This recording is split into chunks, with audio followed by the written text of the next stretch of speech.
So this is 22:48 hours GMT. That is 11:48 in the evening, BST, British Standard Time, on Saturday, the 23rd of July 2022. The degeneration of the Conservative Party in the UK, and by definition, in effect, the degeneration of so-called parliamentary democracy in the UK, is getting worse by the minute. As we start this broadcast, Rishi Sunak, who is English born to Indian parents, has now upped his temptation to the Little Englanders races who dominate the grassroots so-called membership of the Conservative Party by promising that he would limit the number of migrants crossing the channel between England and France if he becomes Prime Minister. That is not really a genuine commitment, but that's an actual kind of caving in to the racist proclivities and the racist prejudice of the Conservative Party. And those proclivities and prejudice have been upped by the racist serial liar Liz Truss, who is the only contestant remaining in the contest that Sunak has to beat in order to get elected leader of the Conservative Party. Now, there are so many things wrong with the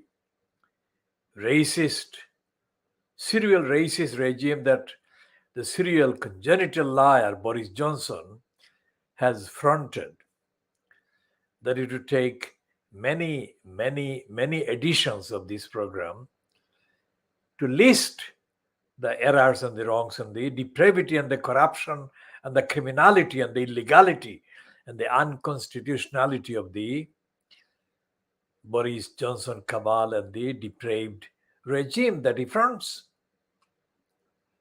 So we shall deal first with the basic block. Now, Sunak obviously is being guided by the side in the Conservative Party in Parliament that doesn't want Liz Truss. Quite apart from the fact that Liz Truss is known to have lied and deceived. When she committed adulterous relationship with Mark Field, who is no longer MP, but he was Member of Parliament for the cities of Westminster and the City of London. She was married. And the myth is that she and her husband, since she ended the relationship with Mark Field, she and her husband are happily married. Now that is a lie. The other lie is that she obviously didn't volunteer the information that we mentioned yesterday, that in 1994 she was actively campaigning as a liberal Democrat for the abolition of the monarchy in England. Now, we are not supporters of the monarchy. This is not a criticism of the principle of opposing the monarchy. But this is a criticism of Liz Truss, who has concealed, hidden this particular role that she played in 1994. Secondly, that she was a liberal Democrat. Now, the latest allegation against her, based on her transparent dishonesty, comes from Leeds. This neighborhood in Leeds where she spent her adolescence is, according to the reports this evening, is an affluent neighborhood, not deprived, and not having people who lack ambition. In the conservative jargon, that is, ambition is not something that we particularly endorse in that context. But this particular neighborhood in Leeds, in England, was visited by reporters following a number of statements that Liz Truss made about the fact, as she claimed, that people were lacking ambition in that area. So one of the publications, I think the Guardian, says that it was very difficult to find a single person, that they were struggling to find a single person who could agree with her. Now let's see what the Guardian piece says about Liz Truss lacking trust.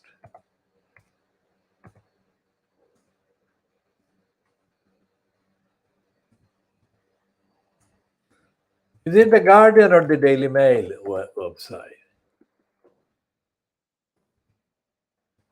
I think it could be Daily Mail. We check the Guardian first. Yes, so it's not either of those. It's the Independent. Let's see what the Independent actually says. This one. Unedifying and insulting. And the neighborhood is called Roundhay. Roundhay. Roundhay, baffled as Liz Truss misrepresents leafy Leeds suburb where she grew up. It's green, affluent, and has a school long renowned for excellence. So residents are astonished. Conservative leadership candidate has continually castigated area where she spent her adolescence. Now that's the Independent Online, which only publishes online anyway. And it's a report by Colin Drury, like Ian Drury, the musician, the late English musician, singer. Liz Truss rejects. Okay, so this is the one. On the your tax cut plans may exceed the Treasury's fiscal headroom. Would you be on the tree-lined avenues and spacious boulevards of Roundhay in Leeds, one can find many things: coffee roasters, yoga studios, and independent bookshops. One can find England's second biggest city park and detached houses that sell for an average of £572,000 a pop. And many international bodies, including the OECD, say that our current policy is contractionary. So that is the kind of write-up, the introduction to the lengthy piece on the Independent Online that represents the complete and utter astonishment by people in Leeds, Roundhay area in Leeds. So why Rishi Sunak is upping his aggression against the image of the migrants is not because Rishi Sunak has particularly an interest in stopping migrants. Rishi Sunak is interested in getting the majority of the voters in the Conservative Party to back him so that he becomes leader of the Conservative Party and then becomes automatically, as I said yesterday, and as is the case with the rules of the Conservative Party, automatically becomes the Conservative Party Prime Minister with effect from the 5th of September 2022 that has been announced by the Conservative 1922 Committee. The 1922 Committee in the House of Commons is the Conservative Party's internal democratic machine, so-called. And it decides the procedures and conducts the procedures and processes of the election to the leadership of the Conservative Party. Now, Rishi Sunak is as dishonest and as pathetic as Liz Truss is and has been, especially during the last few days, let's say weeks, of the 2016 so called referendum that was imposed by the stupidity of the then Conservative Prime Minister David Cameron. The referendum on the future of the UK being in the European Union. Rishi Sunak was one of the most frequent appearees on television programs representing the Brexiteers. There was absolutely nothing that Sunak said in any of the statements, any of the appearances that I can recall and I observed at the time that made any logical sense. Rishi Sunak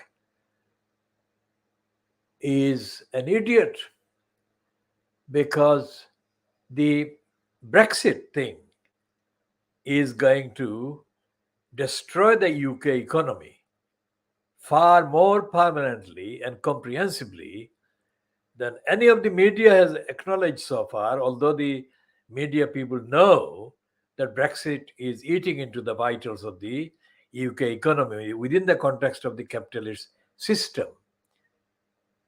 And that by the day, the damage to the UK economy is going to confound and is going to get worse. Whatever economic policy, so called, is paraded by either Sunak or his rival Truss, is going to become insignificant compared to the avalanche of problems that will come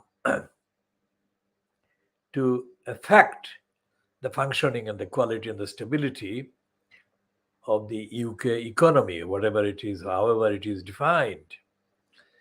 People will lose income, people will get into tougher times, income will be lowered, and there will be a mutual kind of blame game that will get aggravated by the desperation of the failing conservatives, whether Rishi Sunak continues to be prime minister, because it is quite possible that whatever happens with the conservative leadership, there will be an election sooner than is convenient to the conservatives.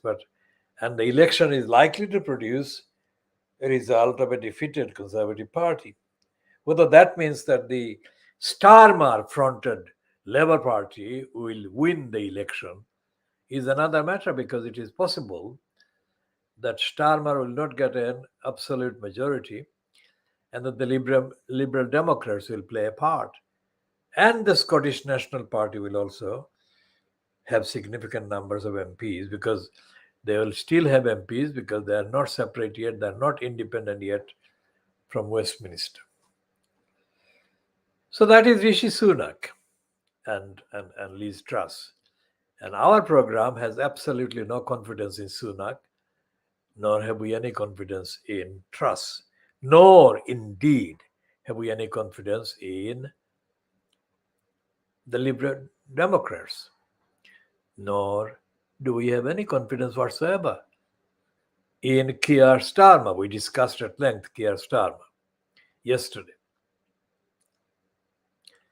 So we look away from the United Kingdom for the time being and look at the events happening in Pakistan, where during Saturday, Imran Khan actually appeared in various news kind of outlets, and as did his colleagues, leading colleagues in the PTI party.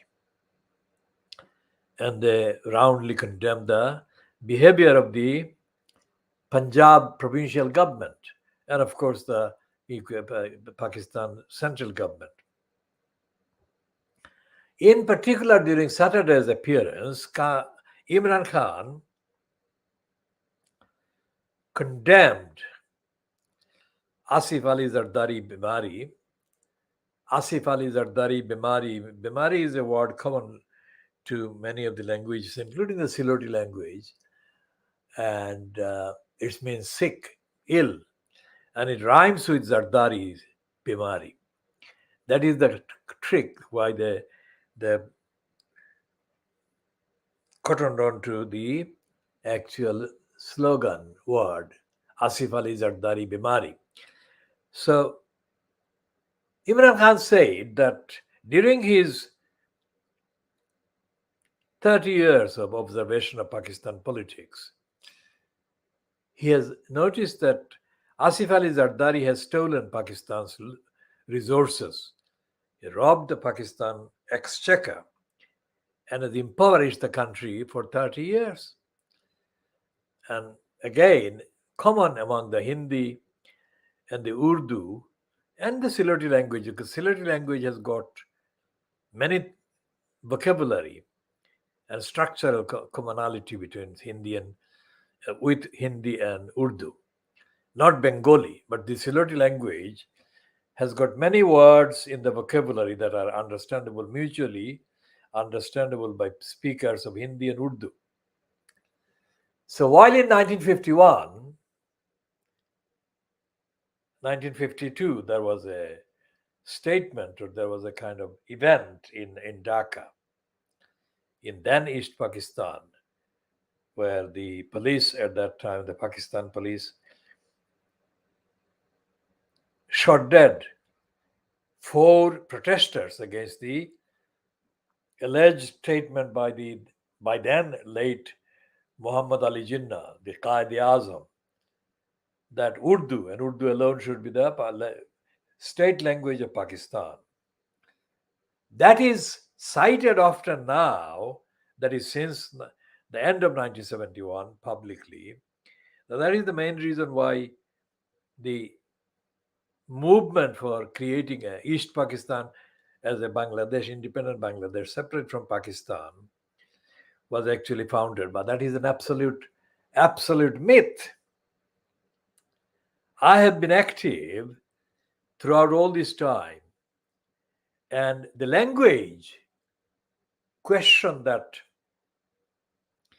is as it is presented is a myth. Because in my time in the 1960s in Dhaka, the issue of Bengali language as being entitled to be given equal ranking to an internationally recognized language was never a topic. What was a topic and what became a potentially defining topic was the disparity, economic disparity between then East Pakistan, which is now Bangladesh, and the then West Pakistan, which is Pakistan. And during the 1970 general election of Pakistan campaign, general election in Pakistan campaign, the supporters of the Awami League popularized a slogan based on the economic disparity or economic disparities between then East Pakistan and then West Pakistan. And one of the core slogans in that campaign was Bishtaka Mondore Chal Chai. We want rice, 1 mon of rice for 20 takas. Bishtaka Mondore Chal Chai. Now that never has been realized when Bangladesh was actually declared an independent republic in December 1971 and since. And this economic deterioration in the Pakistan economy during the Saturday press statements by Imran Khan actually blames Asif Ali Zardari the Bemari for making the Pakistan economy poorer by the day. Now, if anyone compares the two economies, the Bangladesh economy and the Pakistan economy, by the standard of the exchange rate between the Pakistani rupee and the Bangladesh taka with the United States dollar, then Bangladeshi taka has got 3 times the value of the Pakistani rupee, because the Pakistani rupee is 300 plus dollars, sorry, plus rupees to one US dollar, whereas the Bangladeshi taka is just around 80 takas for $1. So many of the Pakistani people demonstrating or speaking with arrogant anger at the behavior of Asif Ali Zardari and also the Supreme Court and the Election Commission blamed Zardari for the economic collapse of the province of Sindh in particular. And as Imran Khan has been saying regularly, Karachi is the financial capital of Pakistan, but the state of Karachi is very poor and getting poorer by the day. And they blame the Sindh government, which is in the grip of the Asif Ali Zardari kind of influencer factors. And so, therefore, Asif Ali Zardari, Pakistan Supreme Court, the Pakistan Election Commission, well, not Supreme Court as much as the High Court in Lahore and the particularly the Pakistan Central Election Commission. These are blamed genuinely on the facts and the evidence for the deterioration in Pakistan. Now, yesterday, well, in the last conversation that we had with the guest Kutubuddin on this program about Pakistan and the disparity and the economic discrimination by the then West Pakistanis against the then East Pakistan, Kutubuddin asked me, or he said, that the discrimination, the disparities and the dysfunction economically, well, within West Pakistan was less than the disparity and the discrimination that was being done against East Pakistan by the West Pakistanis. And I accepted that. But I went on to assert that the reason was not because the West Pakistanis were unified in their attitude and mentality. It was because they were not unified. They were in a chaotic disunity and dysfunctional state. And that has been the case. Now, Imran Khan also said during Saturday, the 23rd of July, 2022, that he grew up along with Pakistan. Well, he is 70 years of age, and Pakistan is what? 75 now. So Imran Khan was born 5 years into Pakistan's history. Pakistan became a state on the 14th of August 1947, a day before the Republic of India became an independent republic, on the 15th of August 1947. So effectively, Imran Khan has witnessed the kind of life of Pakistan during his own lifetime. And he says that he has witnessed that crooks and thieves and robbers and criminals have actually looted the country one after the other. One of the main two gangs and the khandans, the dynasties, the families of thieves and crooks that have robbed and have been robbing Pakistan are the families of the khandans of the Sharifs, Nawaz Sharif, and the Asif Ali Zardari, the Bimari family. And this is the actual crux that I would have further discussed by talking about Bangladesh if Kutub was able to join us. But he has not been able to join. Let me just check if he has been able to kind of connect.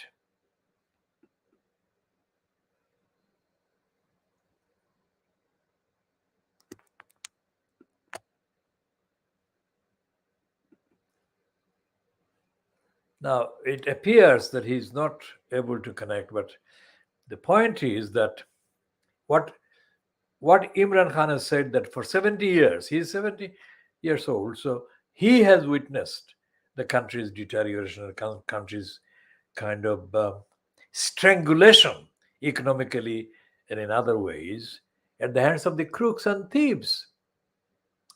There was a particular appearance before the television media today, that is Saturday, 23rd of July 2022, by a group of PTI women, very angry. And one of the women said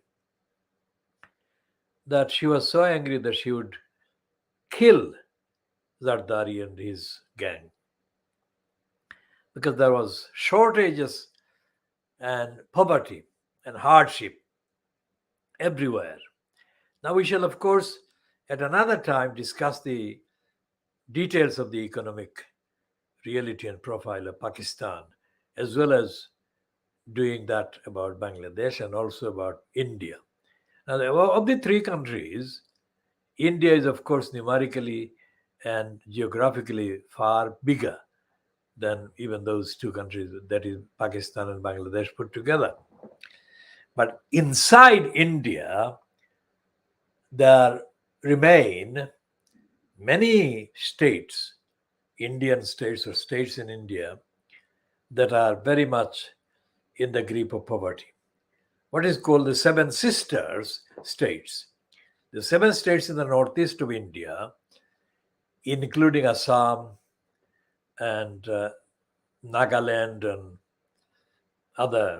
five other states, Indian states, they are treated by the main affluent parts of India that also includes the ruling kind of groups that dominate the Indian politics, with discrimination, far more discrimination, far more kind of strangulation, obstruction, and hostility than the West Pakistan rulers, the West Pakistan kind of backgrounded rulers demonstrated against the then East Pakistan. Now, the state of India, which is the opposite side of the state of West Bengal, which is the opposite side of Bangladesh, is controlled now by the Trinamool Congress, the grassroots Congress party that Mamata Banerjee founded and has been successfully heading.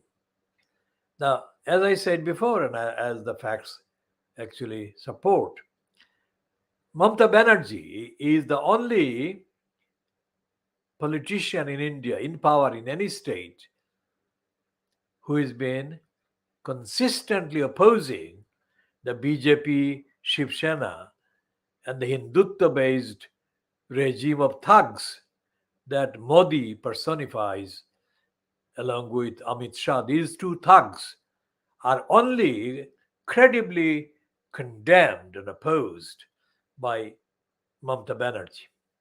Now, within West Bengal itself, where Mamata Banerjee is the leader of the dominant political structure, there are many Hindutva-based agitators and haters.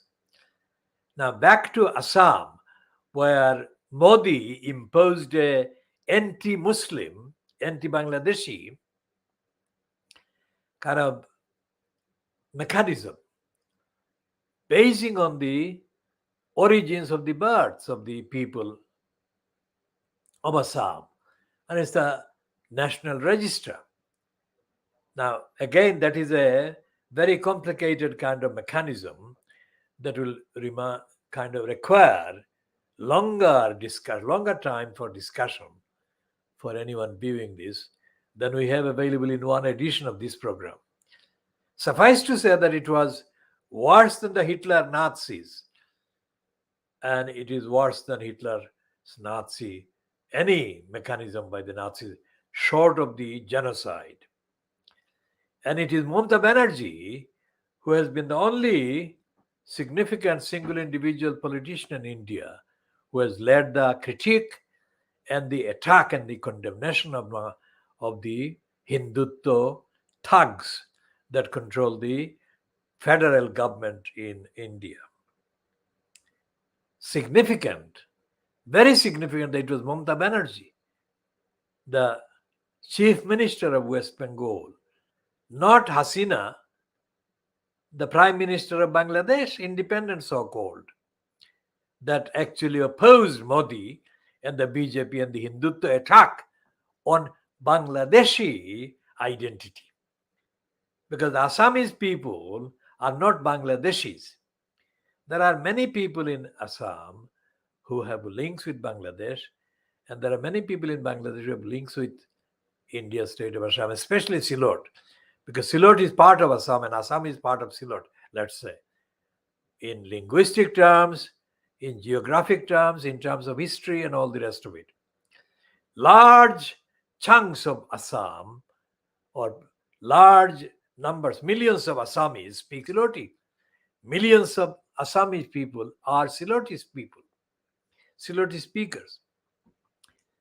But it is astounding that Hasina, to this day, remains absolutely silent about the treatment of Bangladeshi alleged Muslims in India by the Hindutva regime that is aligned with BJP fronted, Modi fronted BJP and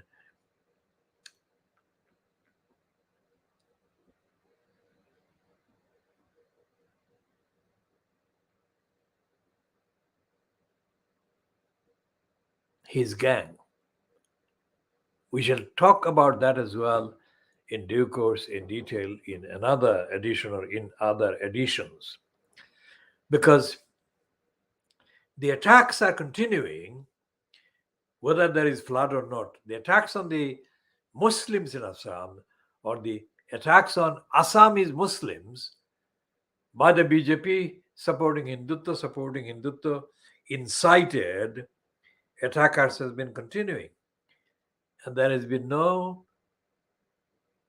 even recognition of the attacks on the Muslims by Hasina or any of her so-called cabinet. And in fact, there is no criticism of that from the so-called Bangladesh National Party or Nationalist Party, nor indeed any criticism by the Muslim so-called mullahs and the Jamaat Islami or their counterparts or their rivals. So the answer to Qutub's question as to why Sri Lanka and Pakistan and India or their events got comparatively higher notice by the Western media and Bangladesh getting hardly any is this: that Bangladesh is not a politically active dynamic. It's a politically stagnant entity. And the stagnation of Bangladesh is directly to do with the fact that the beneficiaries of the 1971 so-called kind of activities, that is the Bangladesh Awami League, are absolutely unable to morally challenge the immoral behavior of BJP and Hindutva fronted gang in India, especially against the people in Assam and neighboring states, and also in West Bengal as well, because West Bengal has got a significant demography of Muslims. West Bengal is, of course, Hindu majority province, but it has got significant numbers of Muslims. And the Muslims are manifestly comparable to their Hindu neighbors in economic backwardness. I spent several months in Kolkata, and although in the countryside in West Bengal, you could find Muslims, but in Kolkata, ordinarily, you could not detect in the ordinary kind of day-to-day experience, you couldn't detect Muslim behavior, if you like. Only on Fridays, I spent most of the times in Calcutta. in the Chittaranjan Avenue because there was a hotel I stayed in. So on Fridays, there was a Juma prayers in the mosque nearby the Chittaranjan Avenue, which has been changed since I was there. The name of Chittaranjan Avenue, I think, has changed. Apart from that, the Calcutta day to day didn't reflect the presence in the country, in the province, in the state of Muslims. But then, in fact, Calcutta is dominated at that time, was dominated by people from Gujarat and the Sikhs and the Punjabis, Indian Punjabis. I think things have changed slightly since that time, but still, the dominant economic activists or kind of players are from Gujarat and Uttar Pradesh and other places, not West Bengal. So Mamata Banerjee has been in many ways significant in standing out and standing up against the BJP thugs that dominate the center of Indian politics. Now, the Nehru family and the Nehru dynasty in India is as dead as the Khaleda Zia's dynasty, that is Zia Rahman's family dynasty. Although they call the Bangladesh Nationalist Party, they're politically absolutely useless. As is the Jamaat Islami politically useless, as are the mullahs of the madrasas that the Jamaat Islami doesn't actually represent. But Jamaat Islami is a kind of in a tussle, in a contest for the following of Muslim or Islam supporting people against the rival movement represented by the madrasas. Whatever rivalry there may exist between those two, they are insignificant. The rivalries are insignificant compared to the disastrous silence and incompetence on the part of the Jamaat Islami and the mullahs to come across as identifiably stable and significant political entities representing Islam. In fact, they're not even 2% tangible if we compare the rhetoric that Imran Khan has been delivering in the months since he was ousted by the foreign agents, the imported hukumat, imported regime, namanzur. Imran Khan has been saying, even during Saturday, 23rd of July 2022, that he reckons that the manifesto specified by the Prophet of Islam sallallahu alaihi wasallam in Medina applied to Pakistan, and Pakistan would have been much better off if the Sunnah and the manifesto prescribed and personified by the Prophet of Islam were practiced.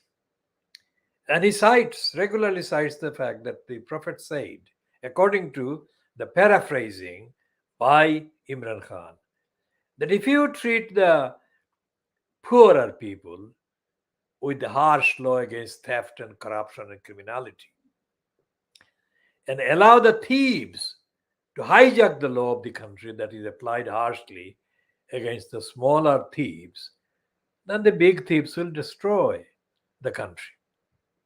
And he said that he said to the people of Medina, the Prophet sallallahu alaihi wasallam, according to the paraphrasing by Imran Khan, latest date was on Saturday, the 23rd of April 2022, that greater nations have perished because of their stupidity and corruption and their failure to hold to account big crooks and thieves and criminals and violators of the rule.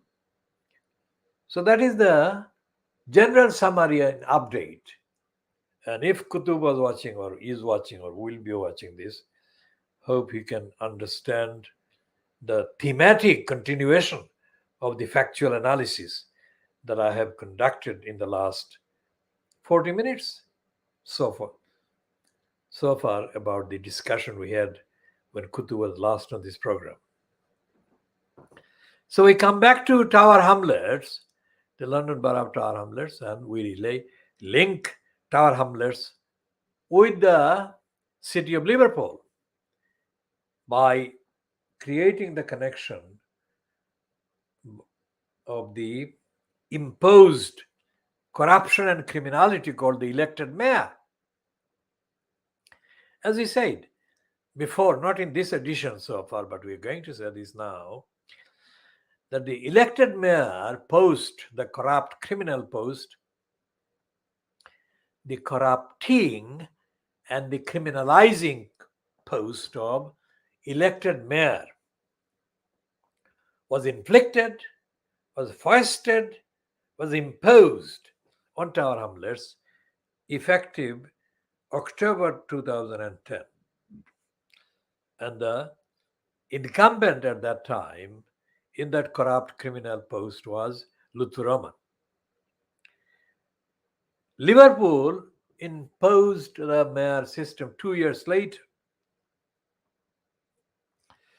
But regardless of the distance, the difference between the time when each of these two cities or boroughs or councils got lumbered with the corrupting elected post, both immediately became clear kind of practitioners of the criminality. Because Lutfur Rahman spent his whole period up to the May 2014 second election by limiting his behavior to doing things that were not democratic, that were autocratic, dictatorial, and corrupt. And as David Grossman, in the BBC Newsnight program, dated the 19th of May 2022, has said, Richard Morey, the election commissioner, condemned Lutfur Rahman in his ruling, that is dated the 23rd of April 2015. And Richard Morey said Lutfur Rahman was dishonest and untruthful. The only other person that Richard Morey ousted from that post, along with Lutfur Rahman or beside Lutfur Rahman, was Alibor Chaudhry, who was a councillor. And as has been described, Alibor Chaudhry was the main person, second person in command of the bureaucracy that Lutfur Rahman fronted as mayor in post. Now, Alibor Chaudhry has now been described by Lutfur Rahman as having been brilliant. Now, that description by Lutfur Rahman of Alibor Chaudhry as having been brilliant occurs in a news statement put out by the bureaucracy of Tower Hamlets Council, which is now operating as the Lutfur Rahman bureaucracy, because they have no morality, they have no ethics, they have no sense of accountability, fairness, and legality whatsoever. They only worship their job and the career, and whoever is the main devil, they will worship along with the career and their selfishness. So they have issued whatever Lutfur Rahman's unidentified script writers have dictated to call Alibor Chaudhry brilliant in the past sense. Now, our campaign, our movement was forced into opposing both the campaign for inflicting the mayor on the borough of Tower Hamlets and also after the October 2010 first mayoral election, the mayoral regime and its misconduct personified by Lutfur Rahman and his so-called cabinet.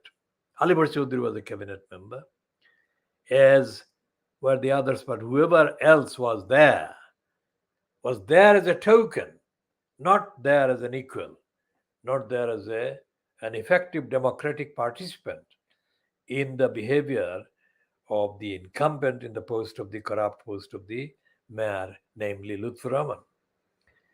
So nothing has changed, despite the fact that in the 6 years between the 23rd of April 2015 and 5th of May 2022, when those 6 years, John Biggs was in post as the elected mayor.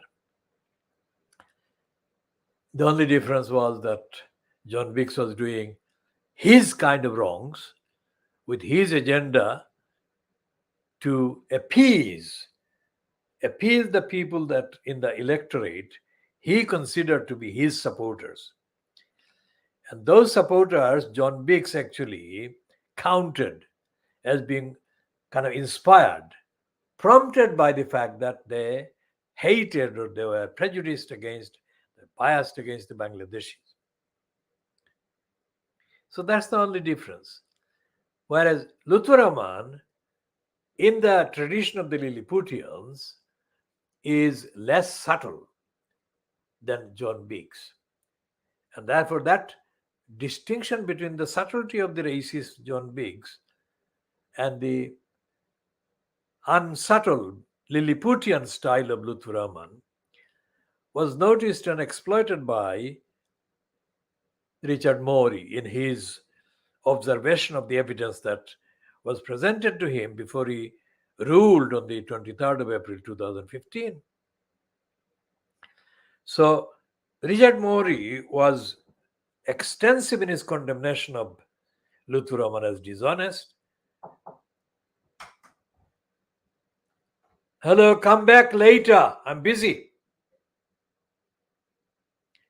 So, therefore, when the corruption and fraud and deception, these were listed by the series of witnesses before Richard Morey, he took particular dislike of Lutfur Rahman because witness after witness after witness after witness against Lutfur Rahman in that hearing brought on by as a result of the petition against Lutfur Rahman's election testified against Lutfur Rahman. And the testimonies focused on Lutfur Rahman lacking honesty, operating secretly, deviously, corruptly, intimidating, and using intimidation and threats against his opponents or likely opponents. Whereas there was really hardly any consistent counterpart amount of evidence given before Richard Morey about the racism or the corruption and hypocrisy or dishonesty of John Biggs. So, although John Biggs was in post for 6 years, behaving as dishonestly as corruptly and as racistly as he would have done if he were in that post for any longer length of time or a shorter length of time. Richard Morey, in his kind of conclusions, as published dated the 23rd of April 2015, did not condemn John Biggs. And the reason why Richard Morey did not condemn, and I emphasize this relationship I'm pointing out and emphasizing, is about my objection to Morey's role as a racist. I am not therefore rejecting Morey's findings. What I am saying is that his findings were valid legally, but his findings were contaminated additionally, if you like, by his racism. What I'm saying, therefore, is that Morey didn't have to be racist in his language and didn't have to support the racist John Biggs in his ruling. But he did. Regardless of whether he used racist language and prejudice and hatred, Morey's findings, according to the existing law and as he interpreted, remain legally, procedurally valid against Lutfur Rahman. Now, What Richard Morey would have done if he were telling the truth about racism of John Biggs would have been to accept the evidence that was presented also before him that John Biggs had a history of open hostility to the needs of the Bangladeshi side of the demography in Tar Hamlets. One particular thing that was highlighted was in September 2013 when John Biggs made a statement on the BBC to the effect that the Lutfur Rahman regime as mayor was favoring people, the Bangladeshi people. I said at the time, and I'm saying now, and I've said in between, that that was a racist, ignorant, corrupt, untrue, untruthful, unfounded, unjustified, brazen example of absolutely corrupt and racist John Biggs. It is a very difficult distinction to make, but the distinction I shall make again. The distinction is that John Biggs was misrepresenting what Lutfur Rahman was doing. It wasn't because John Biggs was very bright. It is, in fact, because John Biggs is very stupid. He said that Lutfur Rahman was shaping his policies and his decisions as mayor in the corrupt post of mayor because the people affected by his decisions were Bangladeshis and they were being given benefits by the decisions made by Lutfur Rahman. And I say it's absolute lies because the people who were affected by Lutfur Rahman's particular decisions, although John Biggs never listed the particular decisions, but I know what decisions they were. I'm not going to list simply because of the time, but the people who were benefiting by Lutfur Rahman's decisions were Bangladeshis. But that's not to be confused with any motivation by Lutfur Rahman to give extra benefit to those who were Bangladeshis. The distinction lies between those two, and that is because those people who Lutfur Rahman was giving favorable treatments to were likely victims of the trap of influence that he would be getting their psephological kind of loyalty in return for those things, not because they were Bangladeshi, but because they were amenable to be victimized or made vulnerable to his kind of atmosphere. That if he didn't get their benefit, then he would not give them benefits. And his benefits was in terms of the votes, and their benefits was in terms of the little goodies that he was giving them. Many of the apologists, that is, people who intentionally or stupidly deny the evidence and made excuses for Lutfur Rahman's corruption and criminality, said that people in Tar Hamlets didn't change their electoral voting habits because of a free luncheon they were given. That is a lie, because that is what happened. Of course they did. Any little meal, any little kind of invitation is magnified by the victims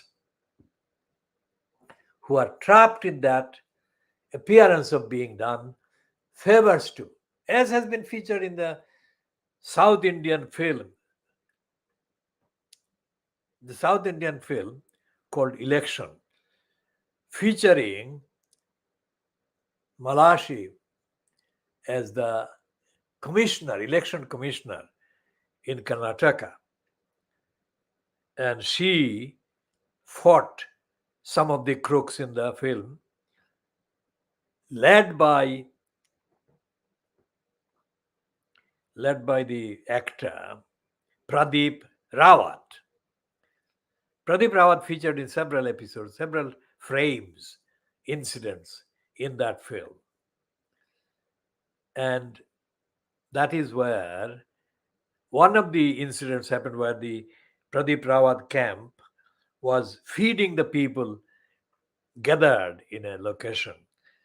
When Malarshi, the election commissioner, arrived, and she told these people not to be misled by Pradeep Rawat character. But despite the very stern words that she used, some of the people there, as featured in the film, were still not getting it. They still wanted that particular one-off meal. So, in the Lilliputian kind of frame of the Bangladeshis in Tower Hamlets, Lutfur Rahman knows that they were open to that kind of manipulation. So Lutfur Rahman, as the Pradeep Rawat character, correctly, from his standpoint, targeted these vulnerable people and got his votes in the 2014 May 2014 election, which was used by the petitioners. The petitioners are not motivated by antagonism to corruption, abuse. The petitioners are motivated by various kind of spite and kind of dislike, but they were not really orchestrated by anyone, of course, except Ajmal Hussain, one of the four petitioners.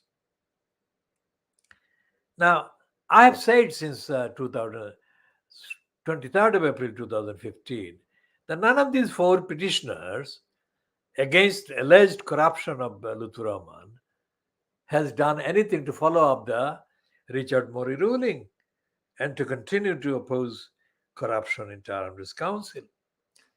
I made the exception, factually exception, not for any other reason. One of the petitioners signed up formally was Debbie Simon. Now, Debbie Simon has been absent from the propaganda parades that were allowed to the three, Ajmal Hussain, Andy Arlam, and the UKIP woman. Now, this series of parades were done to kind of accentuate the self-congratulations on the part of these petitioners, not Debbie Simmons, because she was not present personally. And in the last years, now, what is the actual periods of April 2015, the 16, 17, 18, 19, 20, 21, 20, 7 years since the Richard Morey ruling of the 23rd of April 2015, none of these three has made any statement whatsoever that actually is consistent with the logical follow-up of the mass of the findings, the lawful finding, the legally valid findings of Richard Morey. I'm not here referring to Richard Morey's racist promotion of John Biggs. Now, the reason why Richard Morey didn't condemn John Biggs's racism was not, I don't think, a spontaneous decision by Morey himself or a result of the spontaneous thinking or deliberate intentional thinking on the part of Richard Morey himself. It is down to the fact that the people who opposed John Biggs and gave evidence against John Biggs, or supposedly gave evidence against John Biggs' racism, were themselves not very intelligent. and they were not very kind of comprehensively informed about John Biggs, despite the claims they have been making ever since that they gave evidence against John Biggs as racism. They have made that claim, but their claims cannot be substantiated. Because I could say to Richard Morey, if I gave evidence, I could give 100 or more instances of Biggs being unfit because of racism. Constitutionally, as a constitutional law activist and campaigner, and as a member at the time of the Labour Party in Tower Hamlets, I condemned John Biggs when he made an assertion at the time that he was being kind of reselected for membership of the Greater London Assembly on behalf of Tower Hamlets in the City of London. He said to that group of the Labour Party members that I was one of, that he, John Biggs, didn't owe any duty to account for his role to us or to the Labour Party. And I immediately called him a liar and an idiot and corrupt and, of course, racist. This kind of attack on his true identity that did not make Biggs one of my fans.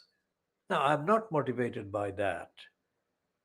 And I can say that this is what I did.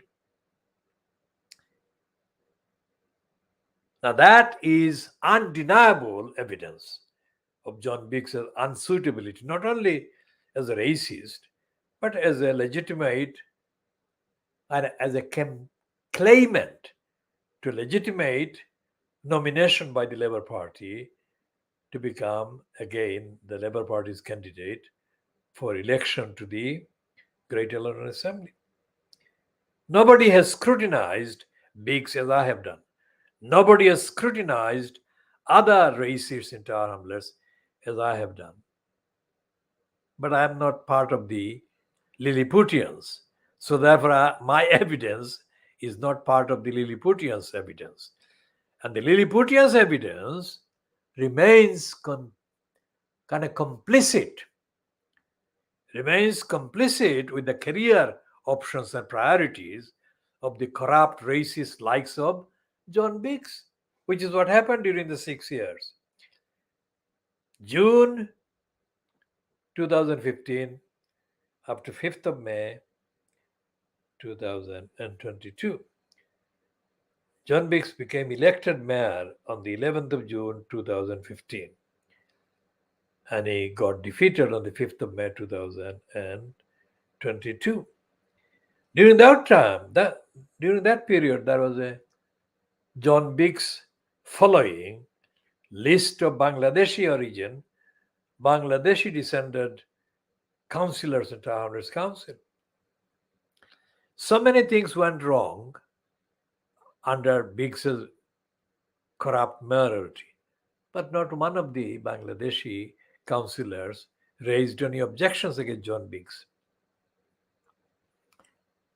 Because at that time, during those periods, the council was absolutely overwhelmingly dominated by Labour Party labelled councillors, the majority of whom were Bangladeshis, or a significant majority part of them were Bangladeshis. Not one of them raised a factual, evidential concern or case against Biggs's behavior. And when the so-called trigger ballot was staged, it was not a genuine kind of exercise. Biggs was duly re-selected as a candidate for the Labour Party to be mayor in Tower Hamlets again in 2022. Biggs is not articulate, Biggs is not informed, Biggs is not enlightened, Biggs is not really educated. And yet the Bangladeshis en masse followed him like he was a superior being. The only reason why they could follow him like that could be and was if they were moral, intellectual, ethical pygmies and Lilliputians. That is how they behaved.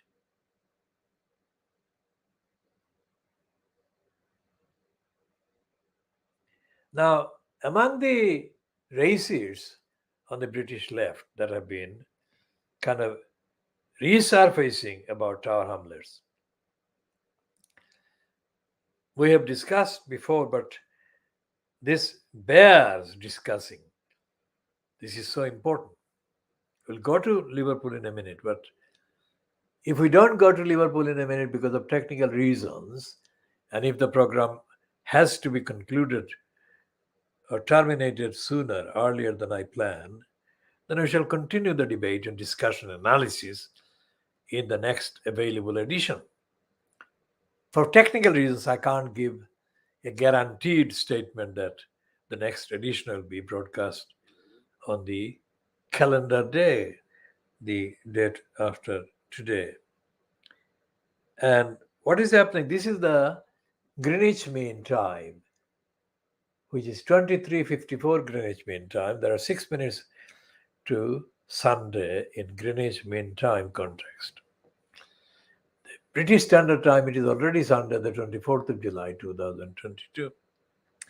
So if everything goes all right and we continue broadcasting on the 24th of July, 2022, then we shall go further into the details of Tower Hamlets Council and John Biggs's racism and unsuitability.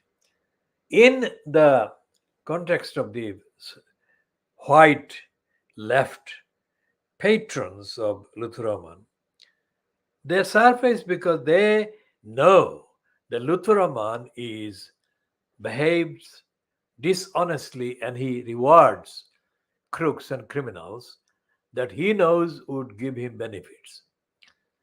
So one crook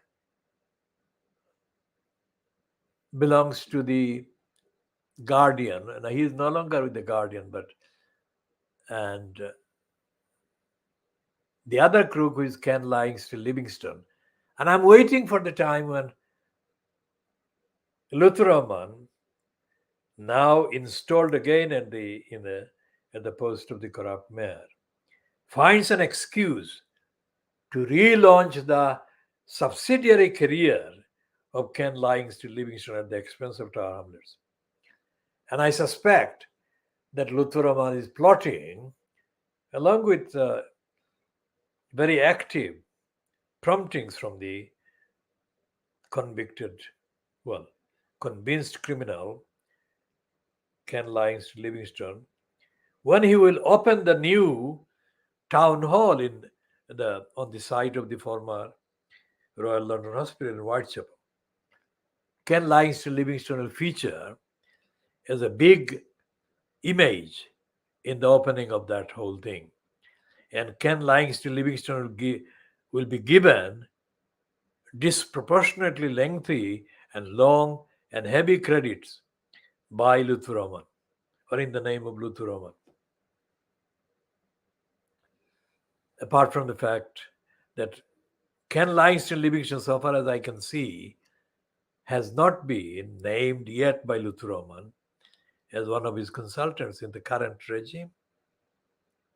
Now back to Alibor Chaudhry. We'll come to the other races later, but Alibor Chaudhry has been described by the creepy racist Mark Baines as having returned to control the Tower Hamlets Council.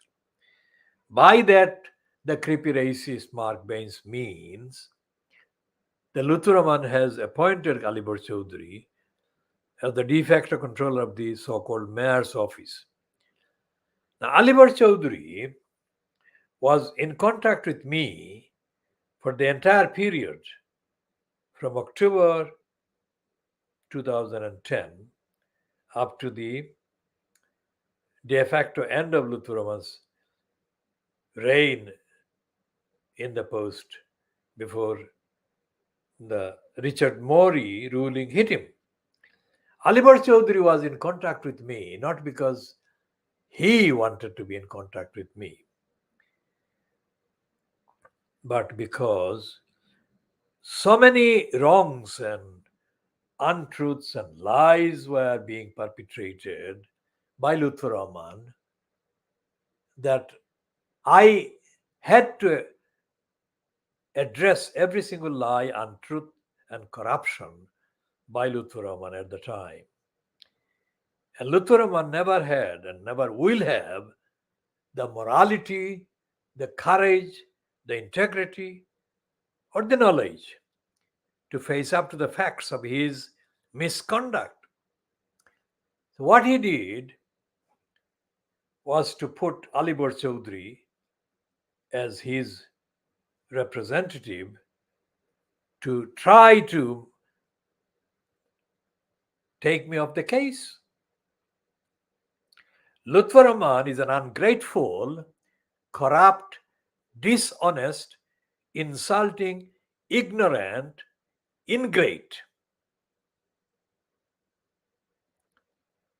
Lutfur Rahman had no place, no locus to say even one word, one single word against anything I say or said. And on two occasions, Lutfur Rahman said two stupid things, and here I list them.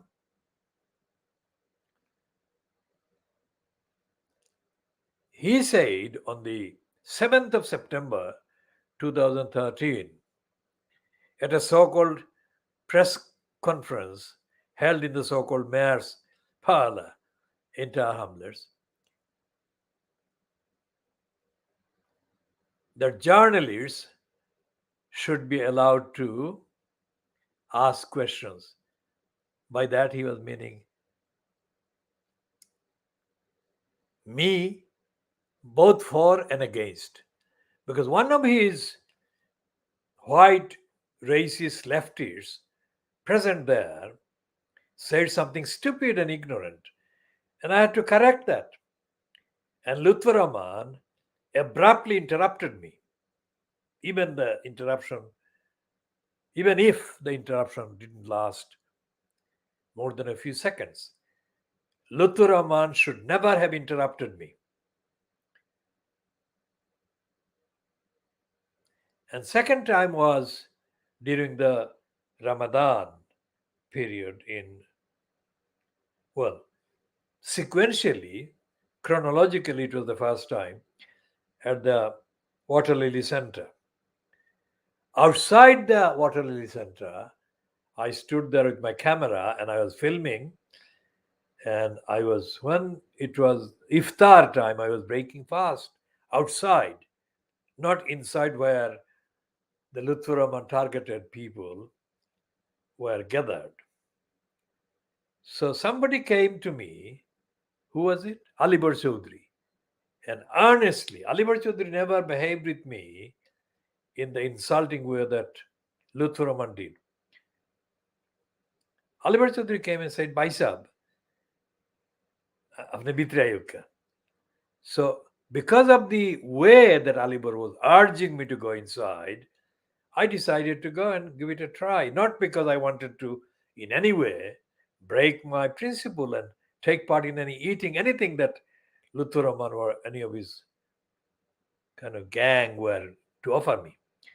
And Lutfur Rahman said something like, Aapne baat dukka. Lutfur Rahman has no right ever to tell me, Aapne baat dukka. Never. This is the beginning of the factual diagnosis of Lutfur Rahman's criminality, lying. And the criminality and the lying by Lutfur Rahman and of Lutfur Rahman would not be known to the Navara media infants who gave him a platform, as well as the idiots in America called the Jacobins. These morons lack the basic information, the basic knowledge, the basic evidence. So they have been giving platform to Lutheraman after the 5th of May 2022. And he has been, of course, able to waste the public money of belonging to harmless people in hiring unnamed script writers and criminals who are giving him scripts to deliver on these. One of these staged interviews contains the claim that Lutheraman lost everything. Come back 15 minutes later. Somebody is at the door. This is a place that has got multiple occupants as my neighbors. I don't know who the neighbor might be. So I'm going to, I think because of that interruption, hopefully continue for another 15 minutes or so, for 12 minutes or so. So Lutheraman was allowed to perpetrate the lie that he lost everything, and the paraphrase that he was living on handouts from his family. Now that particular statement warrants clear dissection. To suggest that Lutheraman was living on handouts from his family also suggests that he was living on the street, that he was homeless, and that he was a lone kind of person, member of the family. As compared to him, his family were affluent. That is an absolute outrageous, criminally conceived lie. And Lutfur Rahman must not keep that lie unwithdrawn. He should withdraw that lie. And everyone who has promoted this is guilty of complicity with that lie against the people of Taramlers, against the truth. When he was in post until he was ousted by Richard Morey, Lutfur Rahman was reported in a short kind of program or video by Channel 4.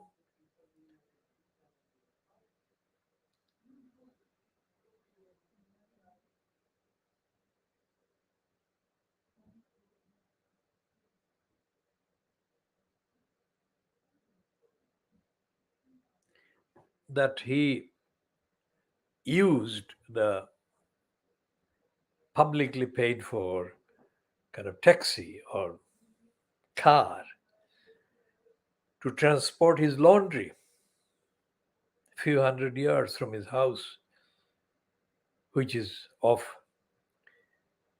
the Whitechapel Road, just behind the kind of opposite side of the East London Mosque. Now, that is a video that I haven't got access to at this time, but I shall do the research and try to access it and retrieve it. Once I have been able to do that, I shall share this in the appropriate next edition of this program. Lutfur Rahman came to Brick Lane on Tuesday, the 15th of February, 2011.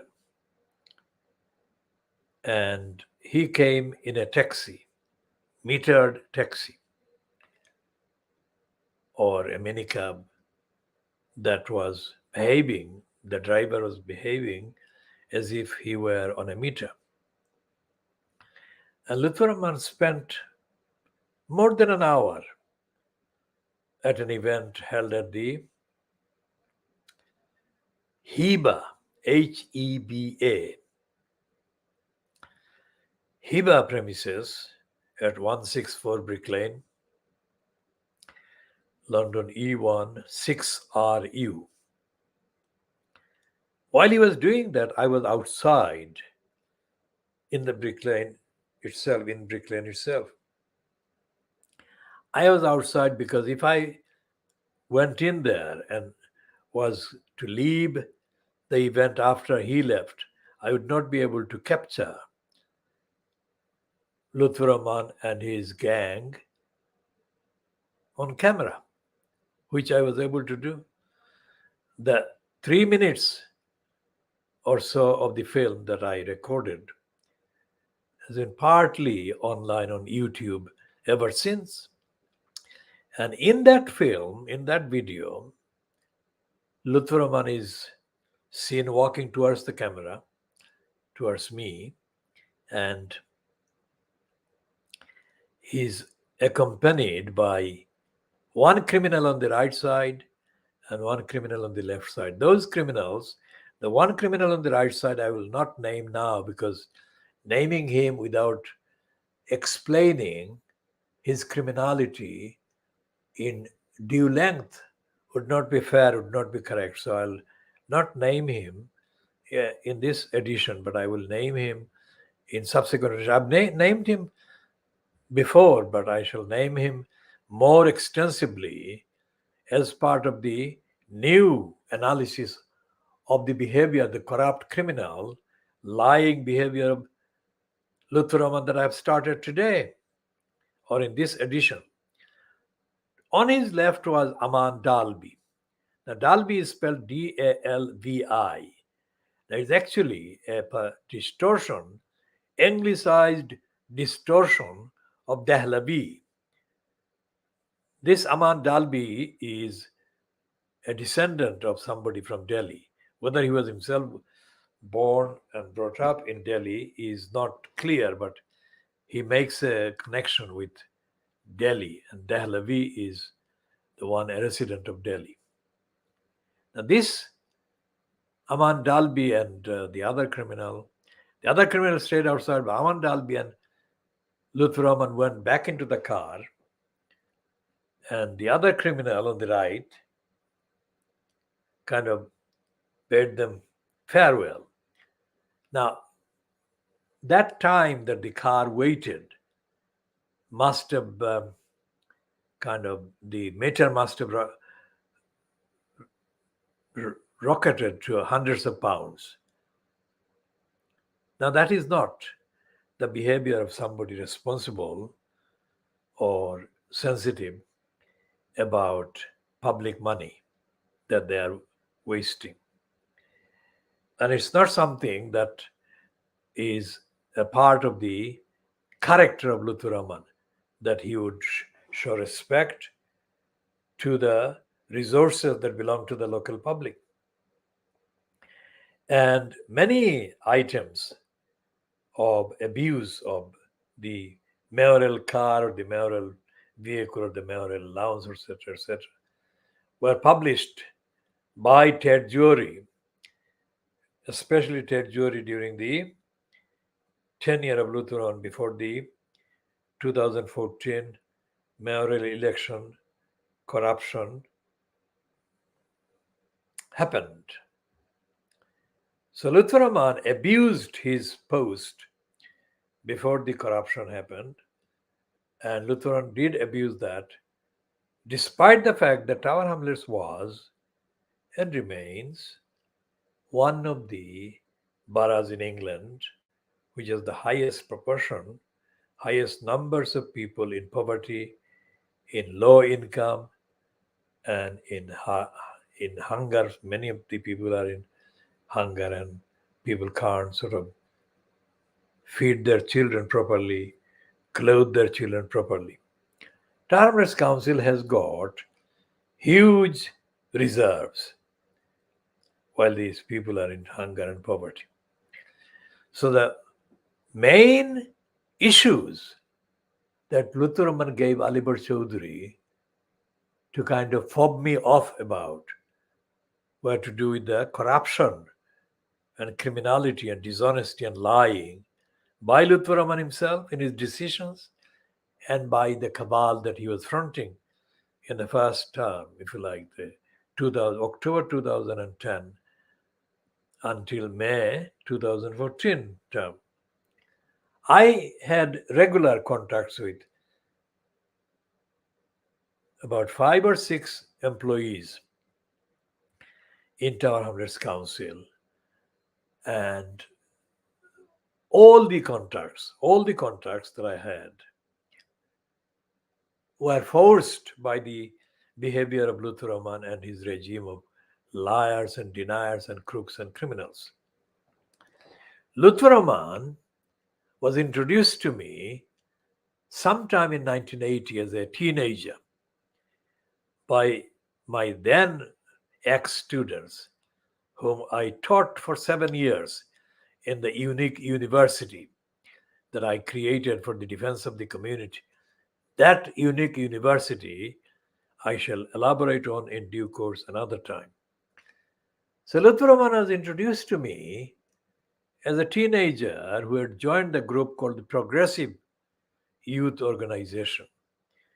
And we were standing at the entrance to the Business Development Center at 7 to 15 Greater Haque Street, London, E1 5NF.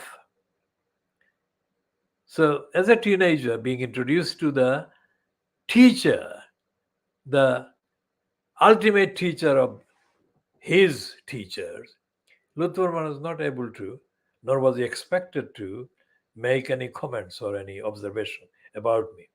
So that's how it started. And that is the equation or kind of comparison. So he is not in a position to tell me, Afne baat dukka. Neither he nor his entirety of his crooked cabal has got any moral, evidential, factual right to say to me, Afne baat dukka.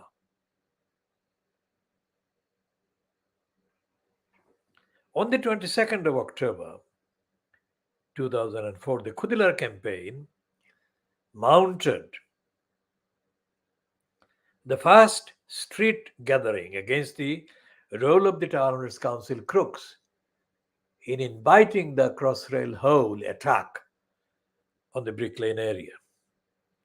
Now that was in Greater Haque Street, opposite what is called the business, not the business, the micro business center. And there is an address where the local ward councillors had councillor surgery on a Friday, and that was a Friday, 22nd of October 2004. It was the month of Ramadan, and the two local councillors were Luther Rahman and Abbasuddin Elias Halal. I decided to organize that rally and that gathering, targeting Abbasuddin Elias Halal politically, because Abbasuddin Elias Halal on that date was incumbent in the post of leader of the Town Council.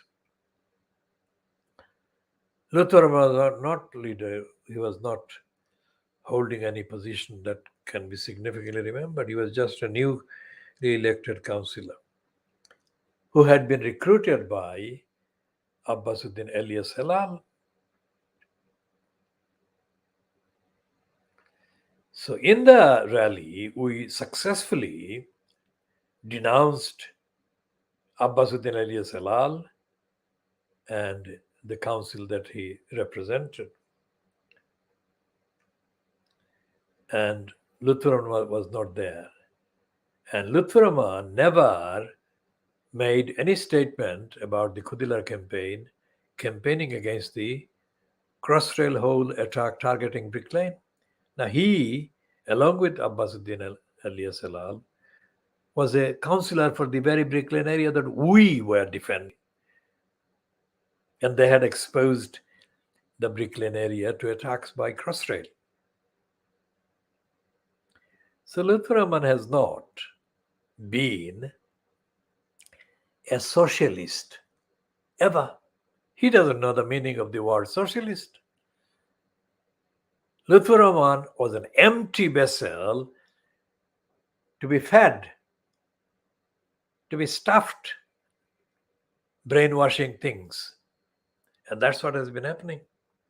As we reference the Andrew Gilligan fronted program in the Dispatcher series, broadcast on the 1st of March 2010 on Channel 4 television. In that program, Andrew Gilligan brought evidence of the fact that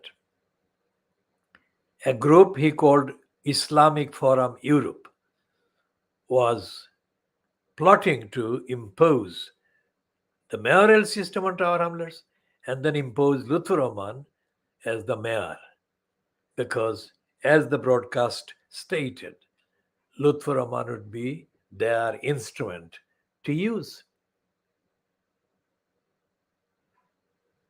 And that is the clearest prophetic prediction that was made about Lutfur Rahman by anyone. And that has happened. Now, whether the Islamic Forum Europe was ever held to account for that is a matter that cannot be, again, because of the need to give it enough time, cannot be discussed or examined in this edition of the KhoodeelaarTV television channel, Baby Angel Geronimo editions. But we shall be doing that in due course.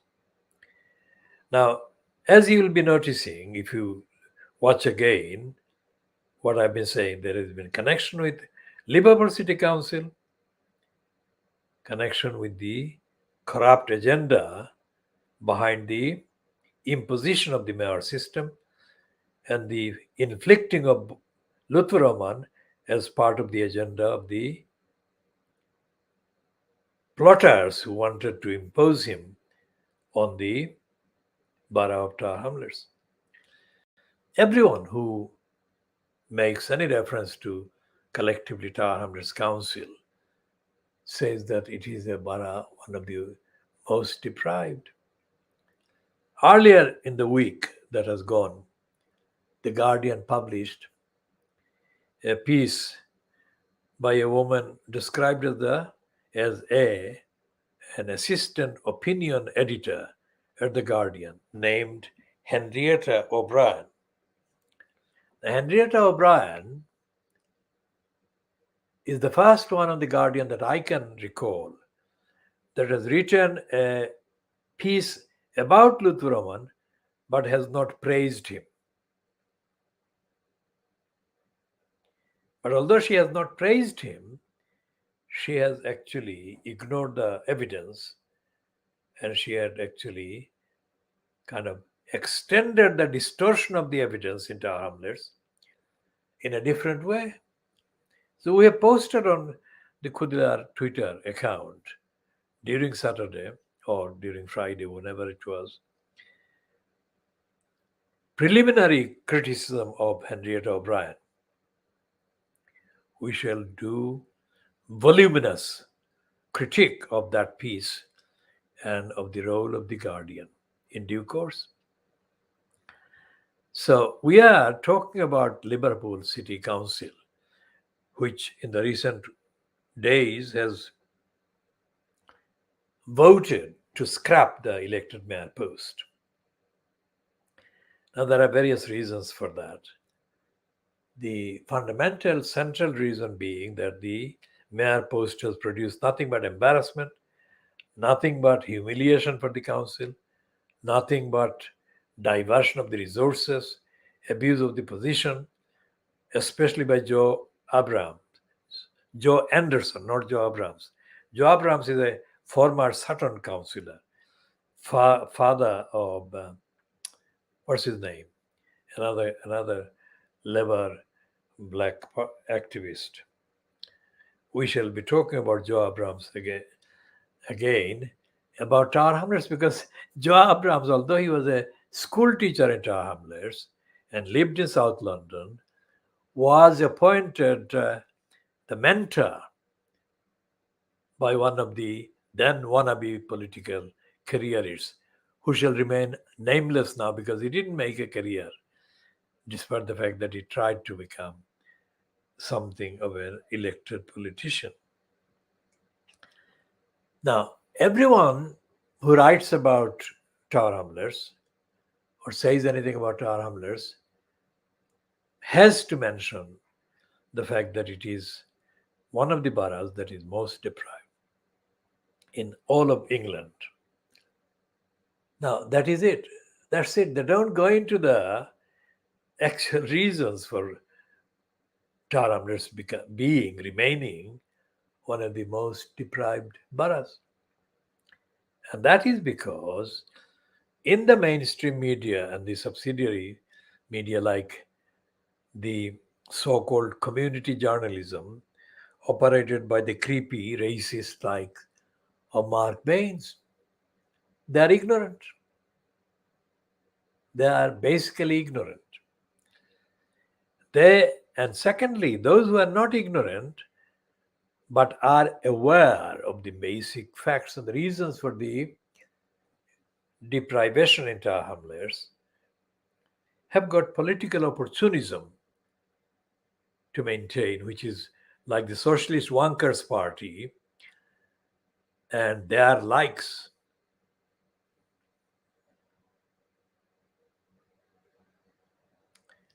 Who like to appear to be supporters of the likes of Lutheraman.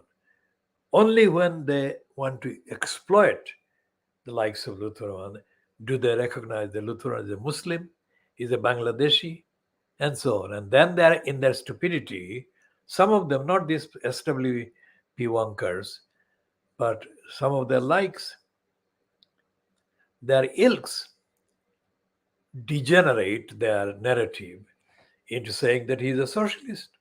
As I said, Lutheraman does not understand what socialism is. He never will, and he never cares.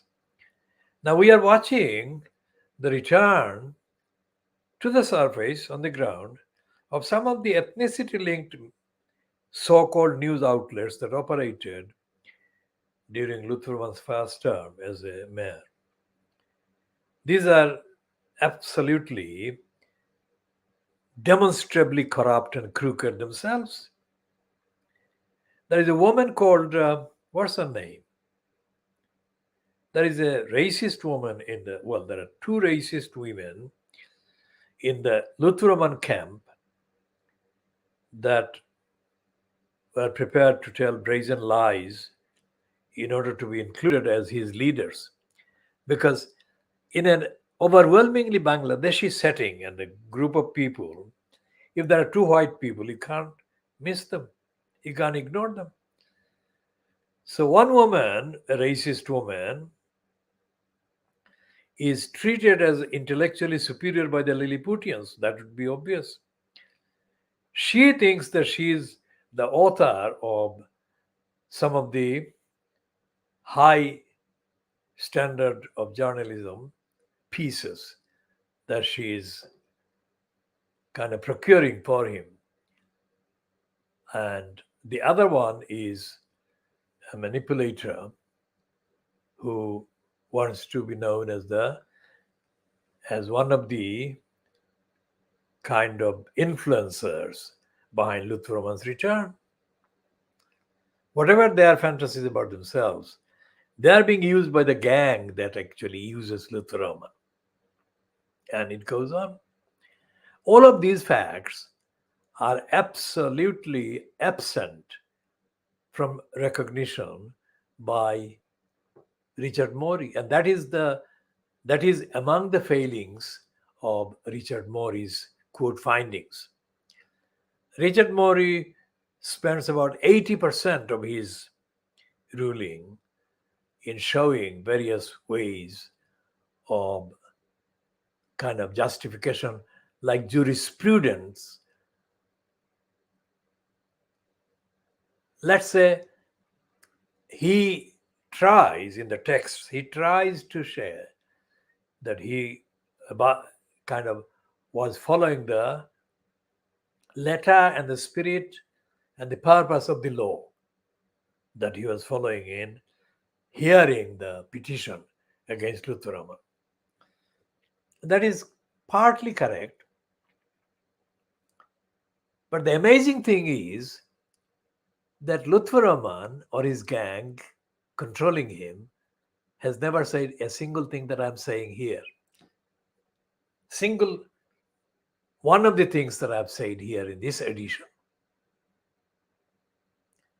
And those who claim to be his intellectual kind of supporters are turning out to be idiots, unfamiliar with the law, absolute strangers to the Constitution, absolute strangers to the jurisprudence on which Mori actually stood or relied for his ruling. If they knew any of these things, if they were familiar with the knowledgeable, they would have said that Mori was wrong on this. They haven't. Not only that, immediately after Luthraman was ousted by Mori, dated the 23rd of April 2015, Luthraman's cabal filed a series of petitions, claims, applications, trying to set aside or overrule the Richard Mori ruling of the 23rd of April 2015. None of those was accepted or allowed by the bench. Let's see how many times Luthraman applied as recognized in the accessible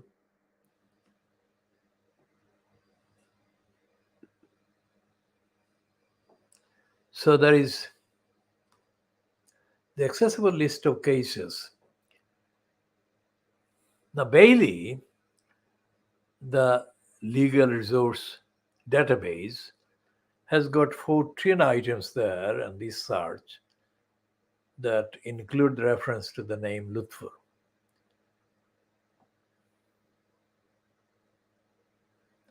So there may not be this Luthuraman, but most of the Luthuraman references are also include Arlam and another, Arlam and others. The Rahman, Arlam. So these applications, let's say the application that is dated, this is the application that is dated the 7th of, not the application but the ruling, dated the 7th of August 2014. I'm going to. So this is before the Honorable Justice Superstone, the Honorable Justice Spencer, sitting as a divisional court between Andrew Alam, Debbie Simon, Azmal Hussain, Angela Moffat. They are the petitioners, and Muhammad Lutfur Rahman and Jonas Williams. And I mean, it's not a whore as a prostitute, but the pronunciation is like the whore as in prostitute. This is Francis Hoare for the petitioners, James Laddie QC and Sarah Hannett, instructor by Messrs. K and L Gates LLP, for the first respondent, which is Lutfur Rahman, and Timothy Straker QC, instructed by Messrs. Sharp Pritchard, for the second respondent, who is John S. Williams. Now, this is of course against Lutfur Rahman. And Rahman on, this is the one that I'm looking for, I think. This is one of the ones that I'm looking for. This is the 21st of June 2017, that is 2 years after the ouster. And this one is before Lord Justice Lloyd Jones and Mr. Justice Superstone. And it's between the Queen, that is on the application of Luther Rahman, and the local government election court against Richard Morey and the other petitioners, and the commissioner of police for the metropolis and the director of public prosecutions. These are the interested parties. The main defendant being the local government election court, and the other 6 being the interested parties in that case. Now, that ruling went against Luther Rahman.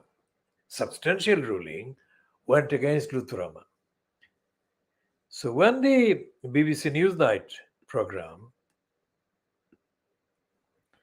broadcast the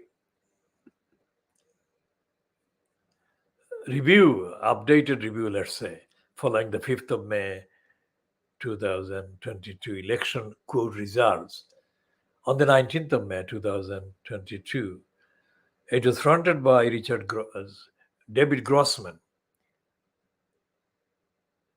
This presentation by David Grossman, the main edition of that Newsnight, was fronted by Victoria Derbyshire. Now, David Grossman appeared to refer to the judgment as published on the 23rd of April 2015, but he left out the main thing. The main thing was not what Richard Morey said about Luther Rahman, because everyone concerned about his behavior has said that Luther Rahman was corrupt, was dishonest, and abused the position. That is not news. What Grossman didn't mention, which was astonishing, was that all the applications that Luther Rahman made, or all the applications that were made on behalf of Luther Rahman against the decision by Richard Morey dated the 23rd of April 2015, were rejected by the High Court. So Luther Rahman remains convicted in the election court ruling, that is, as a person who is corrupt, was dishonest, who lied, who could not tell the truth. And in all of that, Alibar Chaudhry was the only one who featured as the person, along with Luther Rahman, who was equally convicted of being dishonest, and so on. So Alibar Chaudhry's return has been described by the creepy racist Mark Baines as if Alibar Chaudhry has returned to control Tower Hamlets again. But our concern is to show that Alibar Chaudhry's description by Luther Rahman as brilliant completely contradicts everything that the white racist leftists appearing to promote him have said about Luther Rahman being a socialist, Luther Rahman being a Democrat, Luther Rahman being better than the Labour Party. Because Alibar Chaudhry has not been brilliant whatsoever. Alibar Chaudhry has been complicit in Luther Rahman's lying. Now, I have nothing against Alibar Chaudhry. I don't dislike him personally, but this is a matter more important than personal like or dislike. What role did Alibar Chaudhry play against the rights of the people in Tower Hamlets, rights of the public to expect the highest standard of behavior from anyone occupying a position, public position, paid for by the public and maintained, funded by the public? Alibar Chaudhry was not ever brilliant. Alibar Chaudhry was as ignorant as Luther Rahman. And the fact that Luther Rahman describes Alibar Chaudhry as brilliant does not make Alibar Chaudhry brilliant. What makes Alibar Chaudhry brilliant is if the evidence shows that there is brilliance in Alibar Chaudhry's behavior. What is the evidence? There is none. A few months after, or about a year after, 23rd of April 2015, I was walking through Brick Lane to the northern end of Brick Lane going into Bethnal Green Road when I came across Alibar Chaudhry for the first time since all those things happened. And we had a very short conversation. In that conversation, Alibar Chaudhry said to me, Bhai Sahab, I am not connected with any of this. He was meaning that he was not involved with Lutfur Rahman, etc., anymore. And he was engaged in something outside of London. I asked him about Colin Cormack. And Alibar Chaudhry said, Bhai Sahab, he didn't want to help you. Now that is an absolutely unique, world exclusive event. Alibar Chaudhry is saying, Bhai Sahab, Colin Cormack didn't want to help you. Colin Cormack is the criminal that I was in good faith prepared to communicate with, based entirely on the words of a woman called Carol Marchant. Now, Carol Marchant was the chief administrator in the office of the chief executive of Travelers Council, which at that time in the 90s was Sylvie Pierce, highly cited as the first woman chief executive of a local council. Now, quite why that should make any difference other than the fact that whether she was a crook and a criminal and a liar, like man counterparts, was at issue. The gender of the occupant doesn't really make any difference whatsoever if their behavior is the same as the behavior of the male criminals in the post or similar post. So Colin Cormack communicated with Alibar Chaudhry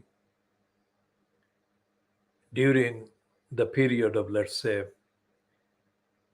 September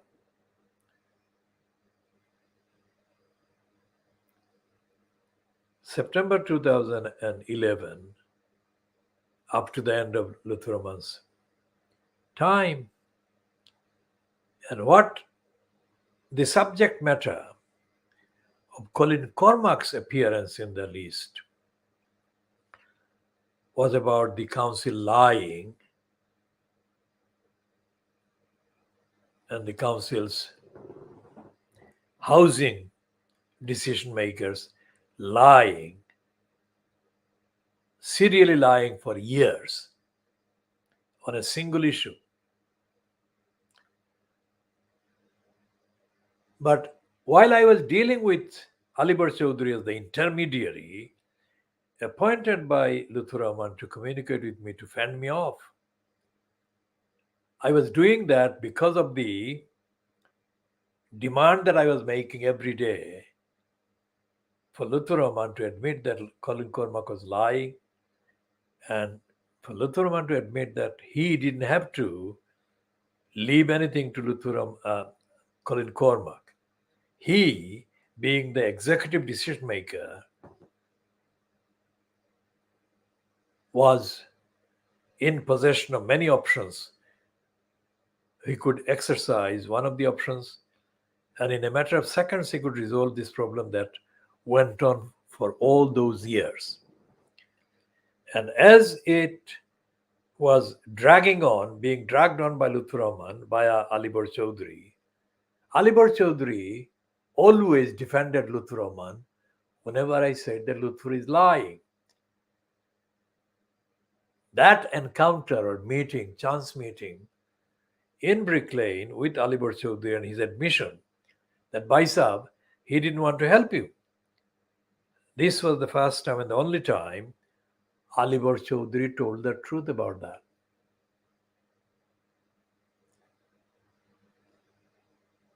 Now, anyone watching this should be very, very carefully prepared for what I'm about to say. That lying by Alibar Chaudhry, along with the lying that he was retailing for Lutfur Rahman, and the lying and the lies by Colin Cormack, constituted causing losses worth billions of pounds.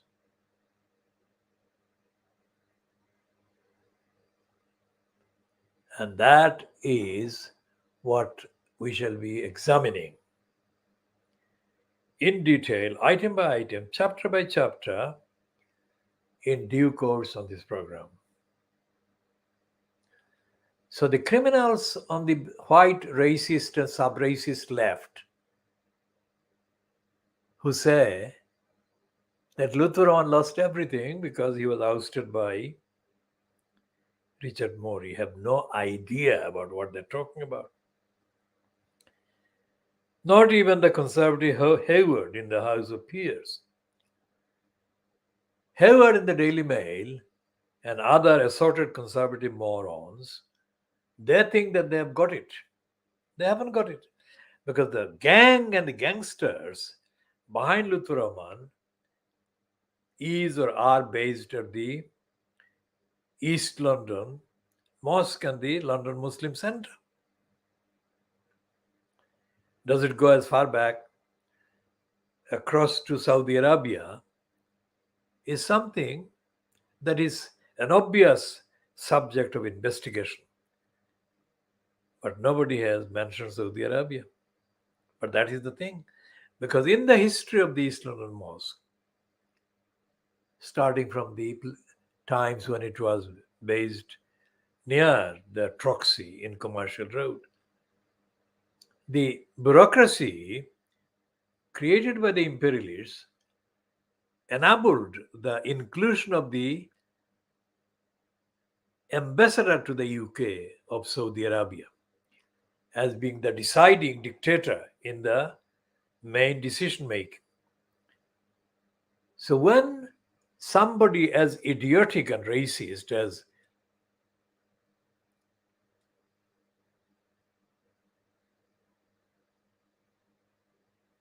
the conservative Peter Golds expresses fake amazement that the Metropolitan Police have not prosecuted Lutfur Rahman or his gang, he is lying.